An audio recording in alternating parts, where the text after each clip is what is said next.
층간소음도 소송할 수 있나요? 소장이 날아왔는데 어떡하죠? 민사소송이라는 말을 들었을 때 뭔가 알 것 같으면서도 막상 소송을 하려고 하면 어떻게 해야 될지 막막하실 겁니다. 실제로 유튜브에 민사소송을 검색해보면 민사소송하는 법부터 기간, 비용 등 많이 찾아보시는데요. 그래서 이번 시간에는 여러분의 민생 구조대인 제가 시청자분들이 궁금해하실 만한 부분들을 시원하게 긁어주는 시간을 가져보도록 하겠습니다. 시원하게 긁어주신다고 하셨는데 네, 그렇죠.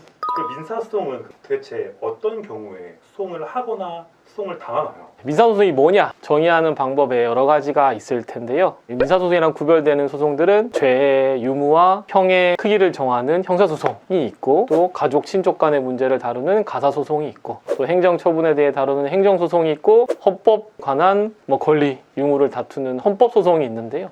이런 것과 구별되게 일반 민사법정에서 다루는 소송을 민사소송이라고 합니다. 네, 그래서 일반 민사법정에서 진행이 되는 일반적인 재산과 권리에 관한 분쟁, 이게 민사소송입니다. 민사상의 분쟁이 소송까지 이어지는 경우는 대부분이 약속을 지키지 않았기 때문입니다. 약속이 있었는지, 그리고 약속에 정한 내용들을 다 이행을 했는지, 그 약속에 관한 분쟁이 생기고 그 분쟁이 해결이 되지 않으면 이제 소송까지 가게 되는 겁니다. 대부분이 그 약속에 관한 문제가 이제 민사소송에 다뤄지는 것이고요. 그리고 또 꼭 약속이 아니더라도 불법행위나 부당이득 반환과 같이 약속과 좀 무관하게 일방적으로 생긴 사건들 때문에 민사 분쟁에 이르는 경우들도 있습니다. 그러면 보통 어떤 종류의 민사소송을 많이 하시나요? 네, 좀 간단한 분쟁이라고 할 수 있는 좀 대여금 같은 분쟁부터 부동산 거래 같은 분쟁도 있고요. 또 공사 계약처럼 공사를 제대로 했느니 하자가 있느니 이런 분쟁들도 민사소송에서 많이 다루어지는 내용들입니다. 그러면 그 민사소송은 한 번 시작하면 보통 기간은 얼마 정도 걸리나요? 보통은 수개월에서 정말 복잡한 사건 같은 경우에는 수년이 걸리는 경우도 있습니다. 절차가 어떻게 진행이 되냐면 원고가 우선은 청구 취지와 청구 원인을 담은 소장을 제출합니다. 여기서 청구 취지라는 거는 원고가 원하는 바입니다. 원고가 피고에게 바라는 바, 그러니까 돈을 달라, 건물을 넘겨달라, 이런 내용이 청구 취지고요. 청구 원인은 그 청구 취지가 인정되어야 하는 사정들입니다. 그래서 원고가 법원에 소장을 내게 되면 그 원고가 제출한 소장 부본이 이제 피고에게 전해지는데요. 피고는 그 소장 내용을 보고 나는 이걸 인정하지 못한다 라고 하면 답변서를 내게 되고 양 당사자 사이에서 본격적인 공방이 시작되게 되는 겁니다. 네, 원고와 피고는 이제 변론기일 이전에 필요한 증거를 제출하고요. 또 그리고 양 당사자들이 자신들의 입장에서 사실관계를 정리를 하고 또 필요한 그 법리 적용을 해서 자기들의 주장을 정리하는 준비 서면을 제출하게 됩니다. 그렇게 준비 단계를 거쳐서 변론기일에 가게 되면 이제 재판장님 앞에서 이전에 제출했던 서면들에 대한 간략한 진술을 하고요. 몇 번의 변론기일을 거친 다음에 더 이상 정리할 사실관계가 남아있지 않고 법리 주장도 다 되었고 더 제출할 증거들도 남아있지 않게 되면 이제 변론이 종결되게 되고 판결 선고기일에 판결이 선고가 되게 됩니다. 이렇게 해서 1심 절차가 끝나게 됩니다. 그래서 이 1심 절차가 끝나기까지 아주 빠르게 진행이 된다라고 하면 한 6개월 정도가 걸리고 증거들이 좀 복잡하고 사실관계 정리해야 될 게 많다고 하면 길게는 수년까지도 걸리게 됩니다. 앞서 말씀드린 민사소송 절차에 대해서는 제가 이전에 좀 상세하게 정리를 해둔 영상이 있으니까요. 혹시나 관심 있으시면 보시면 도움이 될 것 같습니다. 변호사님, 근데 그 소송마다 좀 금액의 규모가 다르잖아요. 그렇죠. 보통 약간 얼마 정도 이상에서 변호사를 선임하는 게 좋을까요? 사실은 저희 법이 정하고 있는 소액사건이 있는데 그 소액사건의 기준 금액이 3천만 원입니다. 좀 간략한 절차가 적용되는 소액사건이기 때문에 3천만 원 정도면 변호사를 선임할지 아니면 좀 간이한 절차에서 내가 소송을 진행해서 판결을 받아볼지가 고민되는 금액일 것 같고요. 근데 사실은 3천만 원도 엄청 큰 금액이기 때문에 또 수백만 원의 변호사비를 좀 쓰더라도 내가 좀 소송을 확실하게 이겨야겠다 라고 하면은 또 변호사 선임 여부를 좀 고민하게 되겠죠. 그리고 3천만 원이 아니라 1,000만 원, 2천만 원이더라도 승소 가능성과 좀 사건의 난이도를 따졌을 때 변호사를 선임하는 게 맞겠다 싶은 사건들은 선임을 하는 게 좋을 때도 많은 것 같습니다. 그런데 정말 고민이 되는 사건들은 이 변호사 선임 비용과 내가 청구하는 금액이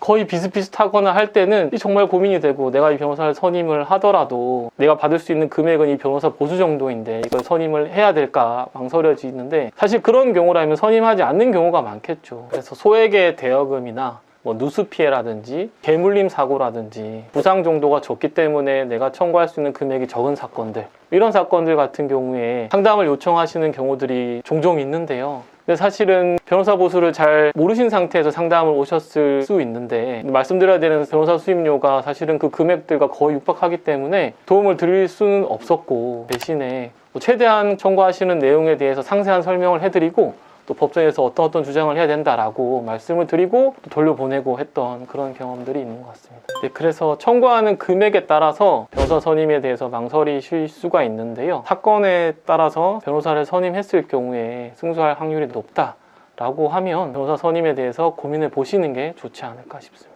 변호사님, 제가 듣기로 약간 민사소송은 나홀로 소송을 하는 경우가 많다던데 변호사님 실제 보셨을 때도 나홀로 소송을 좀 많이 하는 편인가요? 청구하는 금액이 크지 않은 사건 같은 경우에는 당사자 본인들이 직접 소송을 하는 경우들이 많았던 것 같습니다. 그런데 그렇게 소송을 하다가도 어느 한쪽이 변호사를 선임하게 되면 또 다른 한쪽이 이제 불안감을 느껴서 또 자기도 변호사를 선임하게 되고 그렇게 해서 양당사들이 결국에는 소송 대리를 통해서 다투는 경우들이 많았던 것 같습니다. 그래서 어느 한쪽이 변호사를 선임했는데 한쪽이 변호사를 선임하지 않는 경우는 드물었던 것 같습니다. 그러면 변호사님이 보시기에 나홀로 소송을 해도 괜찮을까요? 불안한 경우들이 많습니다. 사실은 그분들과 사실관계에 대해서 속속들이 이야기를 나눠본 건 아니지만 법정에서 진술하시거나 하는 모습만 보더라도 좀 불리한 진술을 본인이 잘 인지하지 못하는 상황에서 하는 경우들도 많았던 것 같고요. 또 조금만 증거를 더 제출하고 법리 주장을 조금만 더 하면 되는데 그거를 제대로 해내지 못해서 계속 재판 절차가 좀 삐걱거리고 결국에는 좀 불리한 판결을 받게 되고 그런 경우들을 봐왔던 것 같습니다.